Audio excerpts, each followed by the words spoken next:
ചിലർക്കൊരു വിചാരമുണ്ട്, നമ്മളെ കയറി തെറി വിളിച്ചാൽ നമ്മൾ തിരിച്ച് വിളിക്കില്ല എന്നുള്ള ഒരു ചിന്താഗതിയുണ്ട്.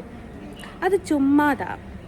തെറി വിളിക്കുമ്പം തിരിച്ച് പറയാൻ അറിയാഞ്ഞിട്ടൊന്നുമല്ല, പക്ഷേ എൻ്റെ സംസ്കാരം എന്നെ അതിന് അനുവദിക്കാഞ്ഞിട്ടാണ്. തല്ലില്ല എന്ന ഉറപ്പുള്ള ആളെ തന്നെ നോക്കി തല്ലുന്നത് എന്തുകൊണ്ടാണ്? ആണത്തമില്ലാത്തതുകൊണ്ട്. വിളിച്ചാൽ തെറി തിരിച്ച് വിളിക്കില്ല എന്ന് ഉറപ്പുള്ള അവർക്ക് മാത്രമേ തെറി വിളിക്കാൻ പറ്റുള്ളൂ. ഇത്രയും ഞാൻ പറയാൻ കാരണം എന്താ വെച്ചാൽ, എന്നൊരുത്തം പൂരത്തെറി, എന്നെ എൻ്റെ ഉമ്മാനെയും പൂരത്തെറി പറയുന്ന ഒരു ഓഡിയോ ഞാൻ ഇവിടെ വെക്കാം. അതിൻ്റെ നമ്പർ ഞാൻ ഹൈഡ് ചെയ്ത് വെച്ചിട്ടുണ്ട്. എന്തുകൊണ്ടാണെന്ന് വെച്ചാൽ വേറെ ഒന്നുകൊണ്ടും അല്ല, യൂട്യൂബിൻ്റെയും ഫേസ്ബുക്കിൻ്റെയും റൂൾസ് അനുസരിച്ച് ആരുടെയും മൊബൈൽ നമ്പർ, അത് നെറ്റ് നമ്പർ ആണെങ്കിൽ പോലും ആരുടെയും മൊബൈൽ നമ്പറൊന്നും പബ്ലിക് ആക്കി കൊടുക്കാൻ പാടില്ല. അതുകൊണ്ട് മാത്രമാണ് ഞാനത് ഹൈഡ് ചെയ്ത് വെക്കുന്നത്.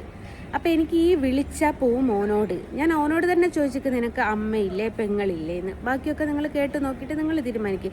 എനിക്ക് കമൻറ്റ് ബോക്സിൻ്റെ താഴെ വരുന്ന തെറി വിളിക്കുന്ന ആൾക്കാർക്കൊക്കെ ഇത് കേൾക്കുമ്പോൾ ഒരു സന്തോഷമായിരിക്കും. പക്ഷേ കമൻറ്റ് ബോക്സിൻ്റെ താഴെ ആണെങ്കിലും നിങ്ങൾ തെറി വിളിക്കുമ്പം നിങ്ങളൊരു കാര്യം മനസ്സിലാക്കുക, എനിക്കതിന് മറുപടി പറയാൻ അറിയാഞ്ഞിട്ടല്ല. നിങ്ങൾക്കൊക്കെ ഉള്ളതുപോലെ വായും പല്ലും സംസാരിക്കാനുള്ള ശേഷിയും ഒക്കെ എനിക്കുണ്ട്. എനിക്ക് വേണേൽ അതിന് പ്രതികരിക്കാം. പക്ഷെ ഞാൻ പ്രതികരിച്ചാൽ നിങ്ങളും ഞാനും തമ്മിൽ ഒരേപോലെ ആയിപ്പോവും, ഒരു വ്യത്യാസവും ഇല്ലാതെ ആയിപ്പോവും. നിങ്ങൾ എന്താ പറയുക, റോട്ടുമ്മ കിടക്കുന്ന പട്ടീൻ്റെ നേർക്ക് കുരച്ചു നോക്കുമ്പോൾ ആ പട്ടിയുടെ വഴിക്ക് അങ്ങ് കുര കേട്ട് കുറേ പോവും എന്നുള്ള രീതിയിൽ നിങ്ങൾ നിൽക്കുക. അല്ലാതെ വേറെ ഒരു ഒഴിവുമില്ല നിങ്ങൾക്ക്. ഏതായാലും ഞാൻ ആ സഹോദരനോട് ചോദിച്ചു, സഹോദര നിങ്ങൾക്ക് അമ്മയില്ലേ, നിങ്ങളുടെ അമ്മ ഏത് ഭാഗത്തു നിന്നാണ് വന്നത് എന്നൊക്കെ ഞാൻ ചോദിച്ചിട്ടുണ്ട്. അപ്പോൾ അതിനൊന്നും മറുപടി പറയാനില്ല. ബാക്കിയൊക്കെ നിങ്ങൾ കേട്ട് നോക്കൂ. ഇപ്പോൾ ഒരുപാട് ആൾക്കാർക്ക് സന്തോഷമാവും. സന്തോഷിക്കുന്നവർ സന്തോഷിക്കുക. എന്നെക്കൊണ്ട് ഇങ്ങനെ നിങ്ങളെ ചിരിപ്പിക്കാനാവുള്ളൂ, അല്ലാത്ത രീതിയിൽ ഒന്നുകൊണ്ടും എന്നെക്കൊണ്ട് ചിരിപ്പിക്കാനാവില്ല. ഇങ്ങനെയെങ്കിലും നിങ്ങളൊന്ന് റിലാക്സ് ആവി കേട്ടോ.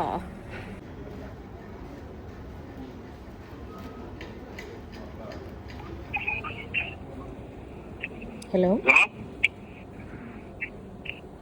ഹലോ, എന്താ കാര്യം പറഞ്ഞോളൂ. നിന്റെ അമ്മ എനിക്കൊന്ന് പറയണം, നിന്റെ പൂർണ്ണ അറവാണി താമരയും ചക്കയും കൊണ്ടിട്ടുമോളെ മോളെ താമരയും നിന്റെ അമ്മയും നിന്റെ അമ്മയുടെ പൂറും നിന്റെ പൂറും ഒരുമിച്ചിരിക്കണോ?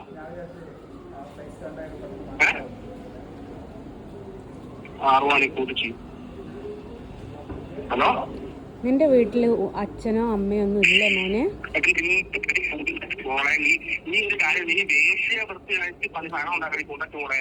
താമരയും ചക്കയും ഒരുമിച്ചിരിക്കണോ? കൂട്ടിച്ച് പൂറി മോളെ. അറി കൂട്ടി നിന്റെ അമ്മയുടെ പൂറും നിന്റെ അച്ഛന്റെ പൂറിനെ വാഴക്കാരിക്കുന്നത് ആണോ പറയുന്ന? നിന്റെ അമ്മ നിന്നെ ഏത് ഭാഗത്തു നിന്നാണ് പുറത്തെടുത്തത്? നിന്റെ പൂറ് നിന്റെ കെട്ടുകൾ പോലും വേണ്ടാത്തവളെ വരെ നിന്റെ ആറുവാണി നിന്റെ തേവിടിച്ച് കുണ്ടച്ച് മോളെ. എടി തേവിടിച്ച് പൂരി മോളെ.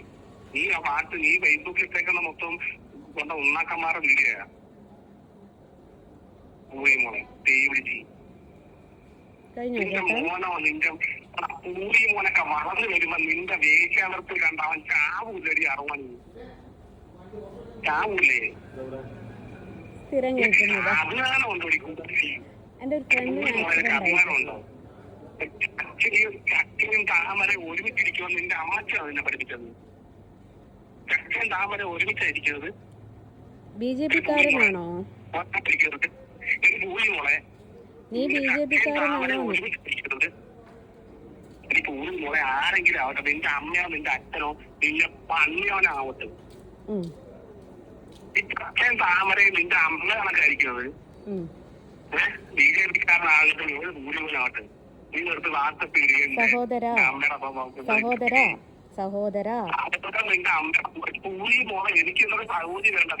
സഹോദര, നീ ഏത് വഴിക്കൂടാണ് വന്നത് എന്നും കൂടി ഒന്ന് പറ. നിന്റെ അമ്മ മതില് പൊളിച്ചിട്ടാണോ വന്നത്, അല്ലെ മതിലിന്റെ അത് നിനക്ക് മനസ്സിലായോ? ഈ ചക്കയും താമരയും ഒരുമിച്ചിരിക്കുക നീ പറഞ്ഞത് ഏത് രീതിയിലാ?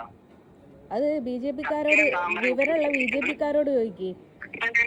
കുണ്ടത്തി മോളെ ചക്കയും താമരയും നിന്റെ കൂടുതലായിരിക്കുന്നത്. നിന്റെ കൂടുതൽ നിനക്ക് നിന്റെ കൂടിയത് ചെലവ് കൂടുതലാണോ? എടാ എന്റെ സെയിം സാധനം എന്റെ അമ്മക്കും ഉള്ളത്.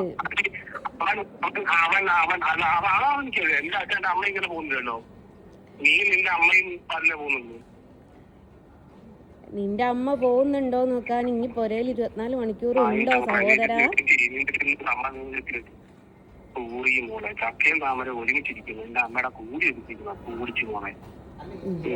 ഇത് നിങ്ങളുടെ സ്ഥാനാർത്ഥിയോടാണ് പറയേണ്ടത് ചേട്ടാ. സ്ഥാനാർത്ഥിയാണ് പറഞ്ഞത് ചക്കയാണ് താമര, താമരയാണ് ചക്കാന്ന്.